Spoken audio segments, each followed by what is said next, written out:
උන්වහන්සේටත් හරි දේම කියවෙන්නේ නැහැ. මිනිස්සුනේ. කත්නෝරුවේ සීරිදම් හාමුදුරුවෝ කියන්නේ බුදුහාමුදුරුවෝ නෙමෙයිනේ. කත්නෝරුවේ සීරිදම් හාමුදුරුවෝ සමහර දේවල් වරදින්න පුළුවන්. තව සෙට් එකක් ඊතර වෙන්න. ඒ කියන්නේ සංසාරයෙන් ඊතර වෙන්න බණ අහනවා.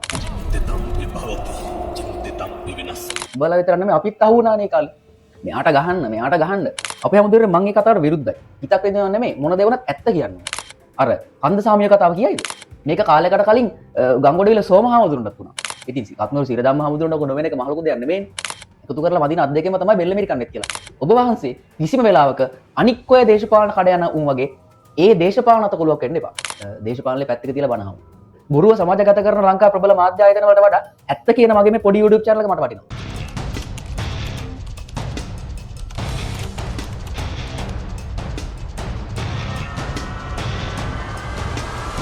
ආයුබෝවන් සෙට් එකක් පතුරු යන්න බයිනවා.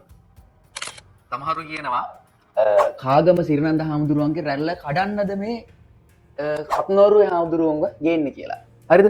එතකොට තව සෙට් එකක් යාළු වෙන්න හදනවා. තව සෙට් එකක් ඊතර වෙන්න. ඒ කියන්නේ සංසාරයෙන් ඊතර වෙන්න බණ අහනවා. අපි දැක්කා වැඩිපුරම වෛරල් වෙච්ච වාක්‍ය කිහිපය.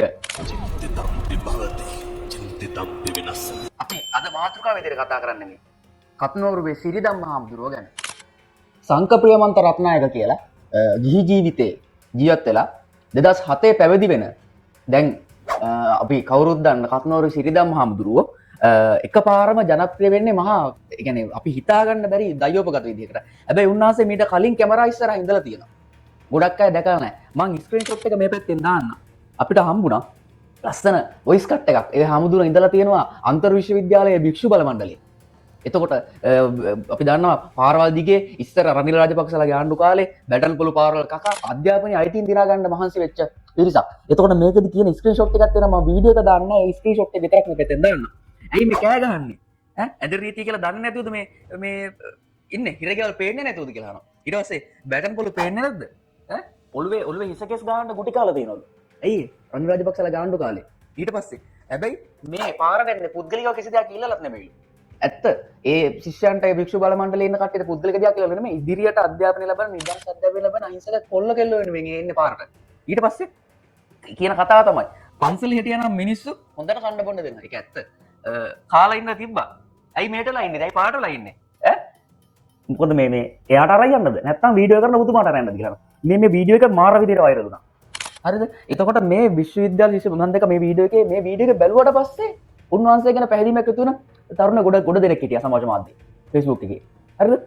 මේක ගැන තව ටිකක් කතා කරන් ගියම මම උන්වහන්සේගේ දේශපාලන පසුබිම ගත්තා. ඇත්තම කතාව අපි ඉස්සරහටම ලක්ෂ බයියෝනේ.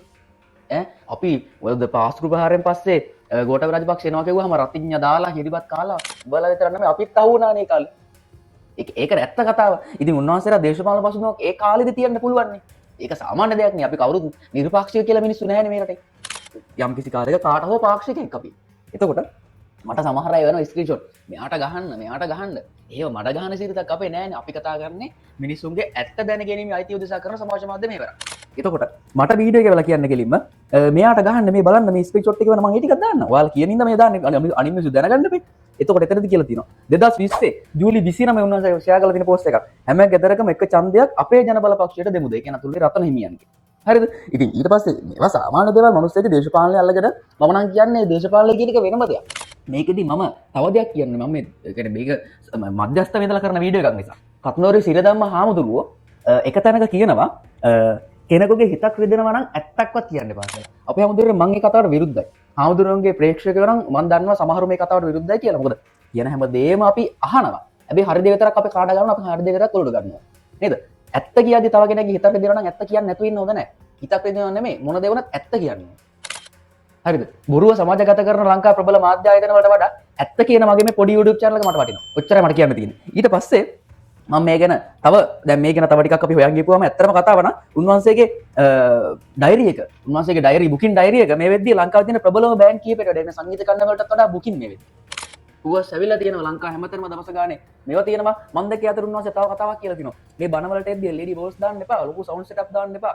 පොඩි පුටුවක් තියන්න පොඩි මයික් එකක් තියන්න පොඩි ලවුඩ් ස්පීකර් එකක් ගන්න. ඉතුරු සල්ලි ටික දෙන්න අර අවතන් නැච්ච ජනතාවට කියලා. අර කන්දසාමිය කතාව කියයිද? කවදාවත් ඔහොම කියන්නේ නැහැ නේ. ඒක තමයි තියෙන වෙනස. ඊට පස්සේ දැන් තව දැනගෙන මම දැක්කා කතුනෝරුවේ සිරිදම්ම හාමුදුරුව මිත්‍යා දෘෂ්ටිකයෙක් කියලා හංගොඩ ගහනවා.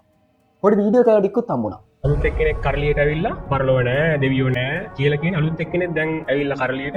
එතකොට කතුනෝරුවේ හාමුදුරුවන්ගේ තියෙන මිත්‍යා දෘෂ්ටිකකමක් නෙමෙයි. මේ තියෙන්නේ බුදුදහම තරුණයෝ. ඒ කියන්නේ මේක ලංකාවේ සියලු ජාතීන් අතර සියලු තරුණයෝ මේක වැළඳ ගන්නවා. සියලු තරුණයෝ මේ හාමුදුරුවන්ගේ බණ අහනවා. ගොඩක් අය ස්ටේටස් ෂෙයා කරනවා. මම දැක්කා හැම ජාතියකම හැම මිනිස්සෙක්ම මේ ගැන ලොකු කැමැත්තකින් ඉන්නවා. එතකොට ඒ ඉද්දි ඒක දරා ගන්න බැරි ඊර්ෂ්‍යාවද මේ පිට වෙන්නේ සමහරුන්ගේ. ඒක දරා ගන්න බැරි මිත්‍යා දෘෂ්ටික බව. මොකද මේක කාලයකට කලින් අරියදම්ම හාමුදුරුවන්ට වුණා.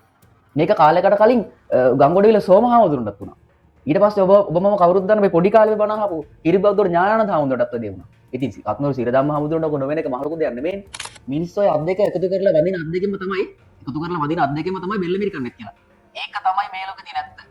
වෙලාවකට ඔබට හොඳ කියන කෙනා තමයි තව දවසක බෙල්ල මිරිකන්නේ. තව දවසක ඔබට මඩ ගහන්නේ. වෙලාවකට ඔබේ ගෙදරට ඇවිල්ලා තේක බීලා කියපු මොනසෙ තමයි තව දවසක ගිහිල්ලා කියන්නේ මම මෙහෙම එකක් කියලා. හරිද? වෙලාවකට රංචු පිටින් ඇවිල්ලා ගෙදරට ඇවිල්ලා කාලා බීලා කියපුන් තමයි පාරවල හම්බෙලා ඔබ මොනවද අපි වෙන කරේ කියලා අහන්නේ. හරිද? වෙලාවකට ඔබ තමයි වීරයා ඔබ තමයි මේක නැත්ත කතා කරන්න කියලා කියපුම තමයි මොකක් කර නාලිකාවක බොරු නිවුස් එකක් ගහපු ගමන් ඇත්ත නැත්ත හොයන්න බලන්න නැතුව ආමෝ හොරානේ කියලා කියන්නේ. ඕක තමයි ඇත්ත කතාව. ඒ නිසා මෙහෙමයි කියන්න තියෙන්නේ. අලුත් ජෙනරේෂන් එක බනහන එක පට්ට හොඳ දෙයක්.